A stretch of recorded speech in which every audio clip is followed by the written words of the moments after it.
Hello. We're going to continue. Well, I'm going to continue here with integration with differential equations. All right. So let's do some exercising here. You have y prime equals 2x divided by y. Now, what I'm trying to find is y. Okay, that's what I'm trying to find in here. So you're going to have y prime y equals 2x. Now what you can do, the y prime in here, okay, the derivative is with respect to x. This time is with respect to x. So you know what we're going to do? This is actually dy dx y equals 2x, right? So what we can do is to put this dx over here. So I'm going to put dx here. I'm going to erase it from here. And then we're going to integrate both sides. Now this side is being integrated with respect to y, and this side is being integrated with respect to x. So this is going to be y squared divided by 2 equals 2. It's going to be 2x squared divided by 2, so it's x squared plus c. And then you go like, okay, what about this c over here? You don't have to worry about that. Because if this is C1 and this is going to be C2, all you got to do is to pass this x to the left side, the C2 to the right side, and it's going to be C1 minus C2, which is going to be C3. So let's just avoid all the indexes, okay, and just say that it's equal to C. So it's x squared plus C, okay? And here's something interesting. You can say that you have y squared minus 2x squared divided by 2 equals c. You see, so let's just say that you want a level curve. For example, you have a graph in here, and then you have a constant. Let's just say that this constant equals the height in z. Okay, it's just pretend. So you have x and y in the plane, so x this way, right, and this way, and you have y here. So x and z are going to go inside the page and outside the page. So if you want a constant z, for example, a z of 3, for example, all you got to do is put a 3 here, you put a value of x, and then you're going to find the value of y for this value of x that yields a 3. Okay, and then you alter the x again, and you're going to find another value of y for the z of 3. And you alter the x again, you're going to find yet another value of y for the z of 3. So you can see that if you fix the constant here at a fixed value of c, because c can be anything. We can put c 2.1, c minus square root of 7, okay? But let's just say that we're putting c is equal to 3.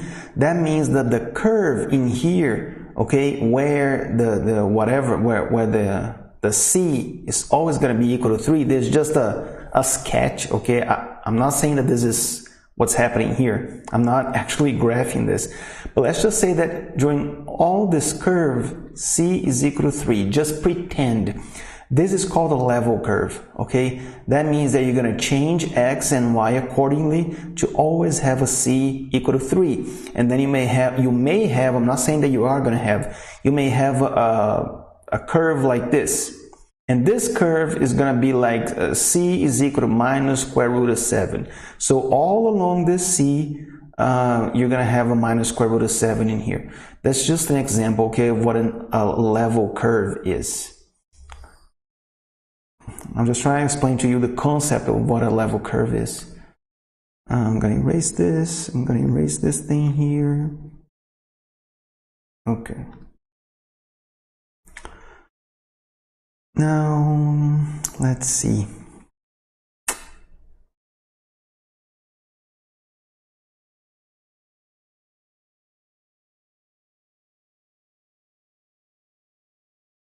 There's something else that you can do. You see, y squared minus 2x squared equals to c. Well, let's just say that this is c1. And then you multiply 2 times c1. 2 times c1 equals c2. All right, so you can put the C2 in here as a C. So you know what I can do? I can just get rid of this thing here. I can multiply this 2, I'm going to get it out of here. I'm going to multiply, and this I'm just going to call C, okay? So you can say that y squared minus 2x squared equals C. That's one thing that you can do. Now we're going to talk about growth and decay models, which is an application, one of the applications for differential equations, okay? Let's just say that you have a population growth or decay that depends on the size of the population. So according to time, so you have dy is the size of y is the size of the population. dt, which is according to time, is going to be ky. So this is going to be a constant that's going to be multiplying into y here, okay? In a way, in a manner that if y is greater than 0, then, well, dy, well, actually, if this dy dt is greater than 0, the population is growing. If it's equal to 0, the population is static. If it's less than 0, the population is decaying, okay? Population's being reduced in size. Now, here's something interesting. What is the derivative of y that is also y, okay, but multiplied by some kind of k? It's this, e to the kt. Is it? Make the better t here. Well, let's see. Derive this with respect to y, okay? This is y. So you take the derivative of y with respect to t, and what do we get? We get e to the kt, right? Because the derivative of v with respect to whatever is e to whatever, and then you're gonna be like, okay, times the derivative of this. And what is the derivative of kt with respect to t? It's just k. So you have in here. So this is the same thing as ky, which is what we have here. All right.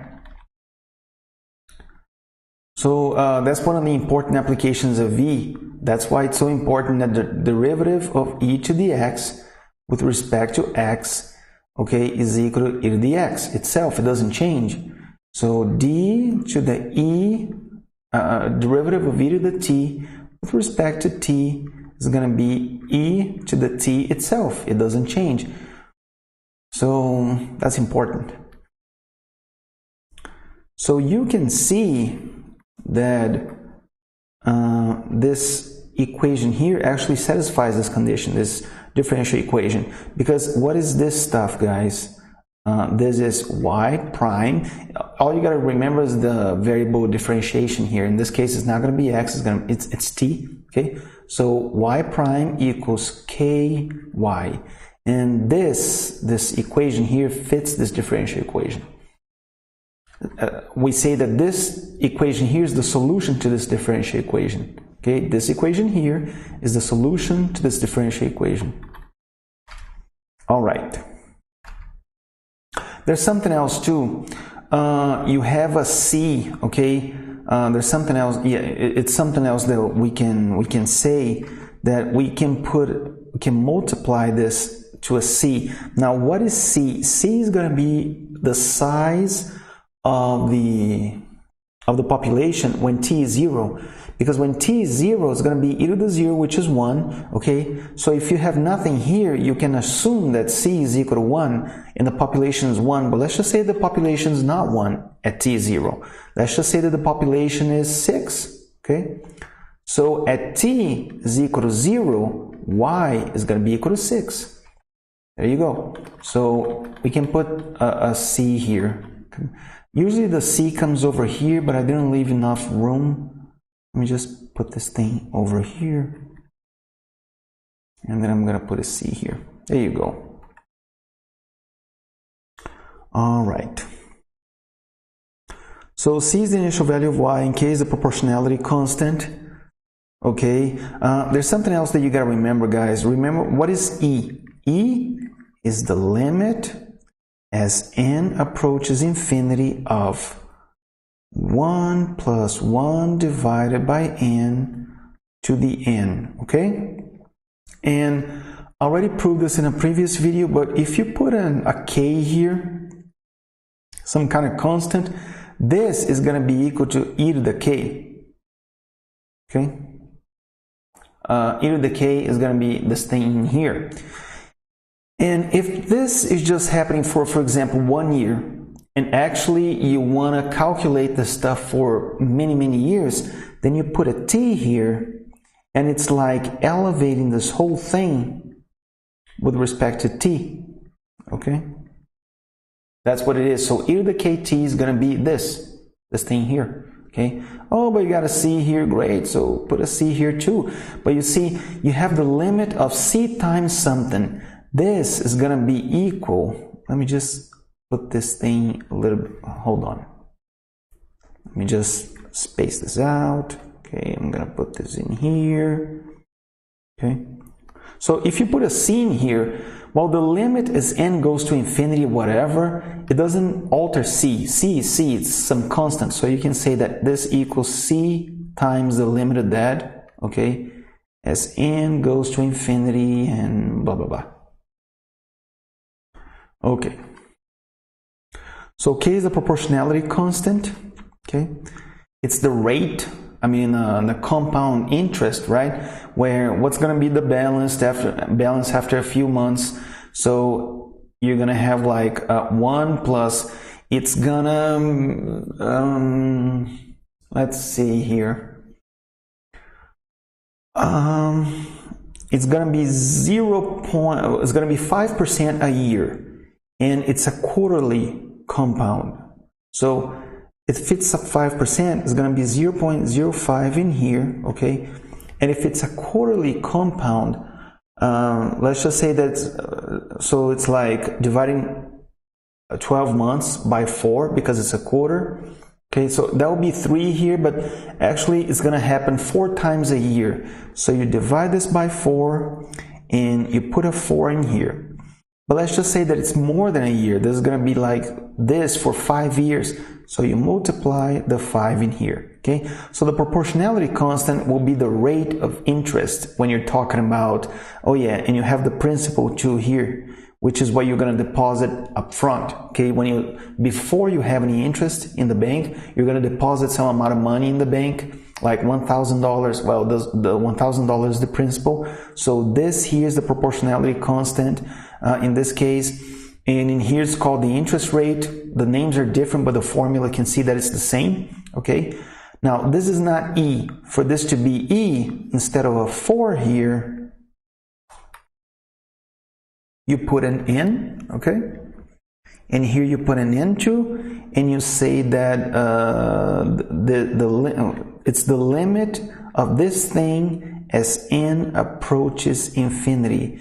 And this is going to be like p, right, which is the constant here, times e to 0.05, which is the interest rate, times the number of years in t. In this case, the number of years is 5, so you can say like times 5. Okay, so you can see that the p here is the c here, all right, and the 0.05, which is the interest rate, we can put an r here, we can put a big R here and a t. Okay, so the t is going to be here, the r is going to be the k here. So you can see that it's an analogy, okay, between the compound interest and the growth or decay of a population. So this is called the proportionality constant. In here it's called the interest rate, but it's the same thing, guys. So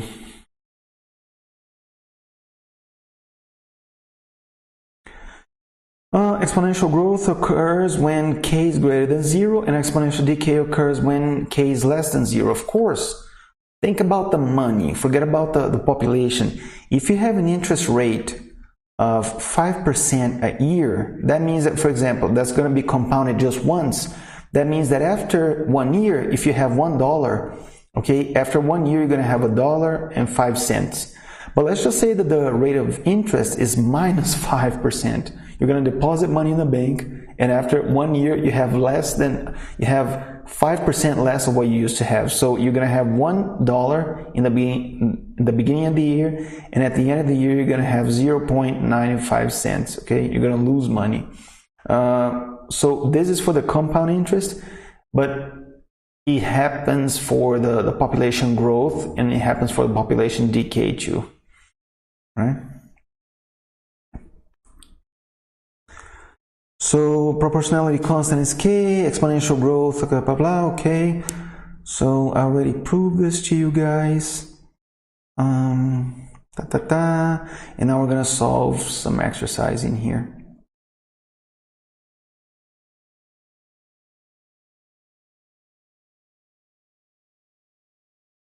Okay, so the rate of change of y is proportional to y.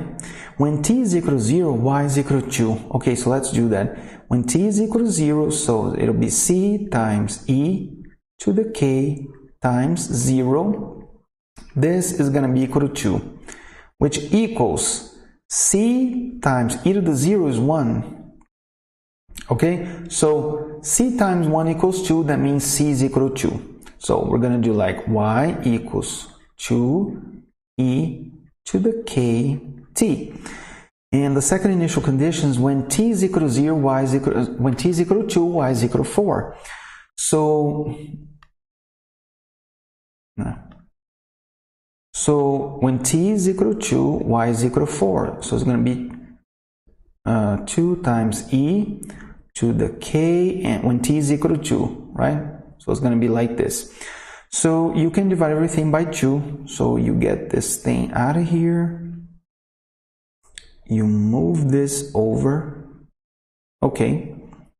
And now, in order to get rid of this e, you take the ln on both sides. So ln of 2 and ln of this thing. Now remember, when it's ln, you got a little base here, which is e. So e, and here you got another base e. This whole thing is going to be equal to k times 2, which is 2k, right? So it implies, and it's implied to blah, that ln of 2, okay, equals 2k.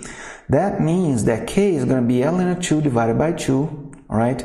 That means that k is approximately, what the book says is 0.3466. Okay. So actually the final formula is y equals 2e times e to the 0.3466t, okay? And then it's asking what will the value of y be, it's asking what the value of y will be when t equals 3. So all you got to do is to put a 3 here, so y equals 2 times e to the 0.3466 times 3. When you do that in a calculator, it's approximately 5.657. Yeah, so that's going to be the size of the population, okay, according to this rate of growth after like times equal to 3, okay. If this happens 3 times, so this is going to happen, for example, for the first year, and then it's going to happen for the second year, and it's going to happen for the third year. That's why you have this 3 here. Or if this is a monthly growth, okay, then it's going to be the first month, the second month, the third month. If this is an hourly growth, in the first hour is going to be this, in the second hour you multiply by 2 here, and in the third hour you multiply by 3 here. So it depends on the rate of growth in here. But you can see that it's a positive rate of growth, okay? So in the beginning, what did you have? You had a population of 2, exactly 2. And after, with this rate of growth, for a period of time, after you have 3 periods of this time, you're going to have 5.657. So you see that the population grew. The book likes to show a graph. So there's the graph. Anybody's interested?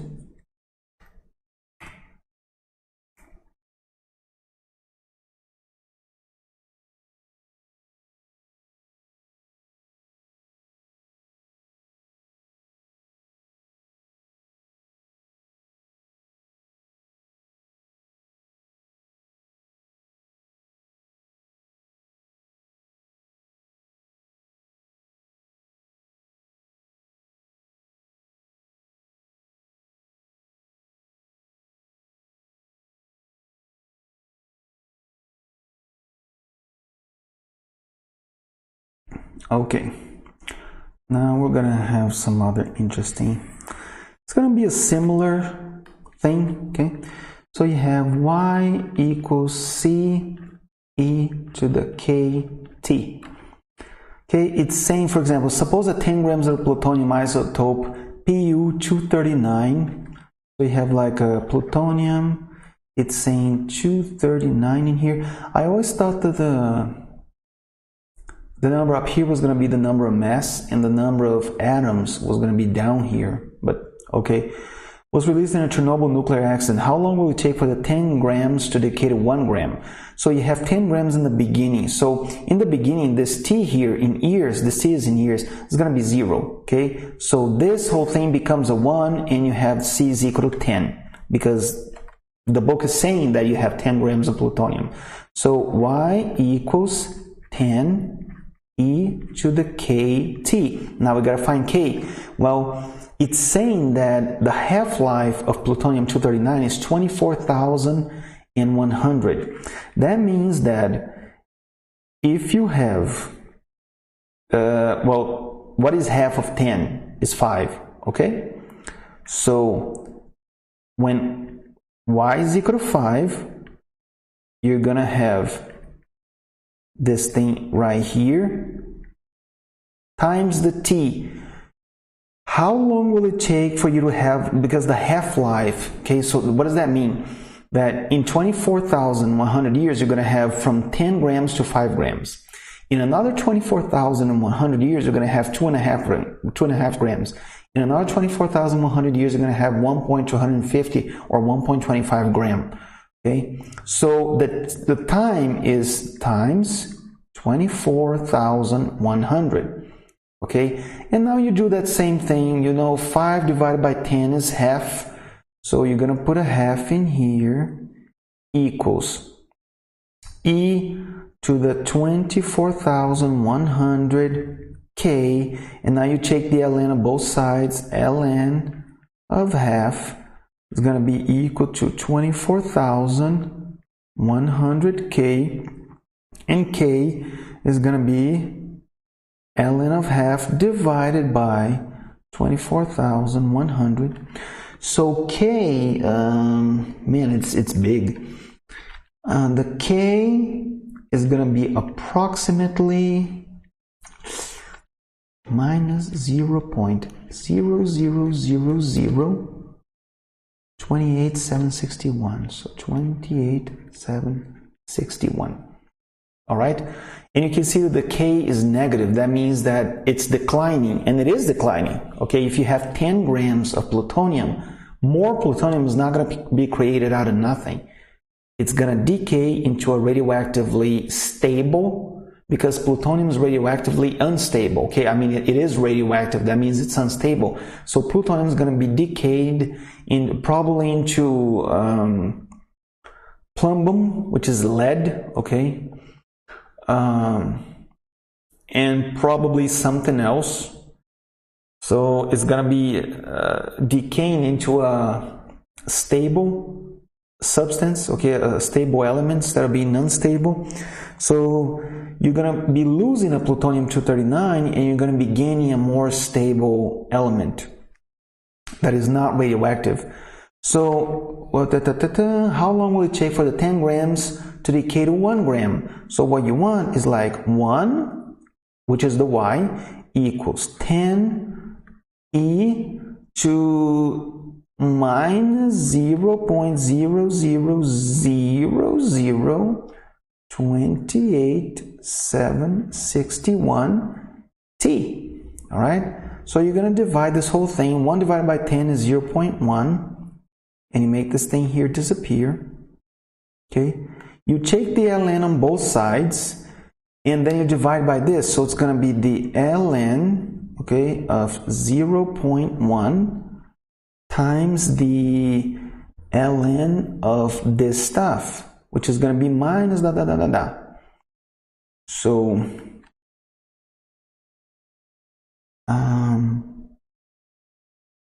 let me see here.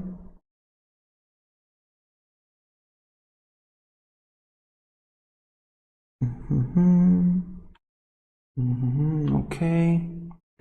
So you can see that taking the ln on both sides, this is going to be is going to be equal to that. Okay. So I'm just going to copy because it's too big. I'm going to drag this e a little bit further so that I can grab this in here.